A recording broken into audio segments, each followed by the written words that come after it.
हाँ दोस्तों, आज मैं फिर आज एक नई कहानी के साथ जिसका शीर्षक है सबको पसंद रखना मुश्किल है। एक किसान के पास एक गधा था। एक दिन वह अपने बेटे को साथ लेकर गधा बेचने के लिए मेले की ओर चला। मजे की बात यह थी कि किसान पैदल चल रहा था। किसान का बेटा भी पैदल चल रहा था।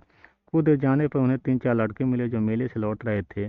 किसान और उसके बेटे को पैदल चलते देखकर उन लड़कों में से एक ने अपने साथियों से हंसते हंसते कहा, वो कितने बुद्धू हैं, ये दोनों खुद पैदल चल रहे हैं और गधा को खाली लिए जा रहे हैं। चाहे तो मज़े से गधा पर चढ़कर मेले में जा सकते हैं। तुमने और भी कहीं देखे हैं ऐसे बुद्धू?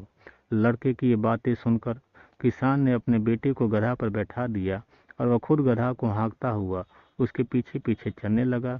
कुछ देर बाद वह एक बूढ़ा आग बबूला होकर किसान के बेटे से बोला, अरे मूर्ख, नीचे उतर, जवान हो, तगड़ा है, फिर भी मज़े से गधा पर लदा है।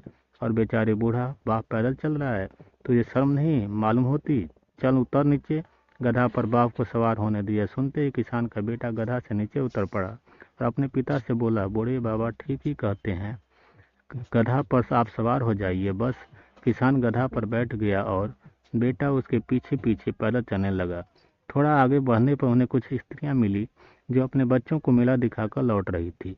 उनमें से एक स्त्री अपने किसी साथी से बोली, देख तो बहन, यह बूढ़ा कितना निर्दयी है, इसमें जैसे शर्म का नाम ही नहीं है। यह तो बड़े मजे से गधा पर सवार है और बेटे को ऐसी धूप में पैदल घसीट रहा है। हाय हाय, गधा के पीछे दौड़ते दौड़ते बेचारे लड़के का मुंह किस तरह सूख गया है। अब किसान क्या करता? उसने अपने बेटे से कहा, आज तू भी मेरे पीछे सवार हो जा। बेटा फौरन बाप के पीछे सवार हो गया। इस प्रकार दोनों बाप बेटा गधा पर चढ़कर आगे बढ़े ही थे कि सामने से एक बाबा जी आ गए।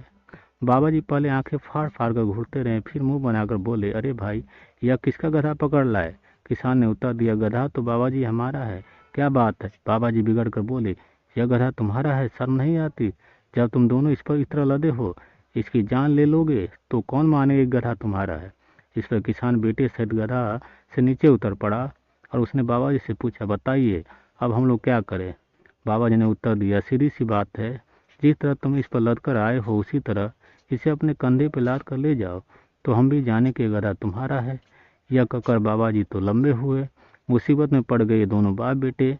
उन्होंने पहले तो गधा के चारों ओर रस्सी से कसकर बांधी और उनके बीच में एक मजबूत लकड़ी डाल दी। उसके बाद वो उसी लकड़ी के सहारे गधा को अपने कंधों पर लाद कर आगे बढ़े। गधा इससे कष्ट में पड़ा तो लगा जोर जोर से चीखने चिल्लाने। रास्ते में एक नदी पड़ती थी जिस पर पुल बना हुआ था। उस समय पुल पर लोगों का अच्छा खासा जमाव था। जब उन्होंने देखा कि दो आदमी लकड़ी के सहारे जिंदा गधा को अपने कंधे पर लादे चले आ रहे हैं तो बहुत चकराए। फिर बस उन्हीं की ओर दौड़ पड़े और लगे जोरों से तालियां पीटने। लोगों को यह शोरगुल सुना तो गधा और भी भड़का और लगा छटपटाने। आखिर उसके पैरों में बंधी हुई रस्सी तड़ाक से टूट गई और वह धम से पुल के नीचे नदी में जा गिरा। गिरते ही वो मर गया। बेचारा किसान वहीं पुल पर माथा थाम कर बैठ गया और आंसू बहाते बहाते कहने लगा, हाय हाय, मैंने तो सबको प्रसन्न रखना चाहा, परंतु कोई प्रसन्न नहीं हुआ। उल्टे मुझे इतने ही दुख उठाना पड़ा और अपने गधा से हाथ धोना पड़ा। पसंद आए तो लाइक एंड सब्सक्राइब कर।